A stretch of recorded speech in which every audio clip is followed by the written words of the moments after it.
అమ్ముడు దుకాణం మొదలుపెట్టింది మీ చంద్రబాబు నాయుడే కదనయ్య. నువ్వెట్లా అంటావా చంద్రబాబు నాయుడు అంటే?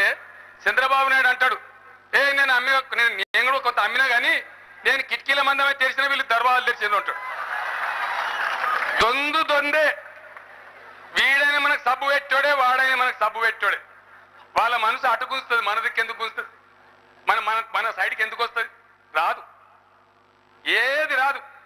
కాబట్టి నేను అందరితో కూడా కోరేది, వాస్తవానికి నాకు ఈరోజు ఆరోగ్యం బాగలేదు, చాలా హై టెంపరేచర్ ఉండే. మా నరేంద్ర గారు నన్ను కొట్టినంత పనిచేసి తోలుకొచ్చింది. నువ్వు పోయి ఎట్లా ఎలా తీసుకురాపోయే మీటింగ్ అంటే చేతనైతే లేదు, మళ్ళీ తిరగబెడితే కష్టమైందంటే మేము భూమి కాకపోము, నేను నా భుజాల మీద ఎత్తుకపోతే నువ్వు వచ్చే తీరాలి, ప్రజలకు దండం పెట్టి రావాలి, మాట్లాడకపోతే కనీసం కనబడి దండం పెట్టి రాగానని చెప్పిండు. మంచి గోలి మా విజయరామారావు ఎమ్మెల్యే గారు ఇస్తే అది వేసుకొని వస్తే దేవుని దయ వల్ల ఈ మాత్రం మాట్లాడే శక్తి వచ్చింది. ఈ రోజున నేను అందరికీ కూడా చెప్పేది ఒకటే మాట, దయచేసి మనం తెలంగాణ తెచ్చుకోకపోతే మన బతుకులు బాగుపడవని మనకు స్పష్టంగా కుండ బద్దలు కొట్టినట్టు తేలిపోయింది.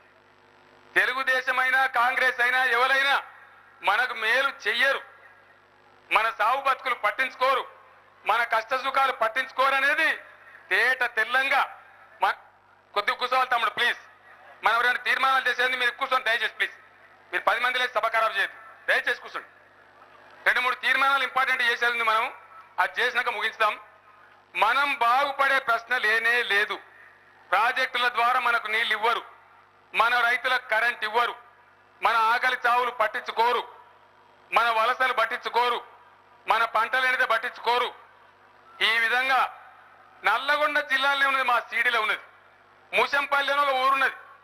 ఆ ఊరిలో బోర్లు ఎక్కున్నాయి, జనాభా తక్కువ ఉన్నది. ఊర్లున్న జనాభా కంటే ముషంపల్లిలోనే బోర్లు ఎక్కున్నాయి.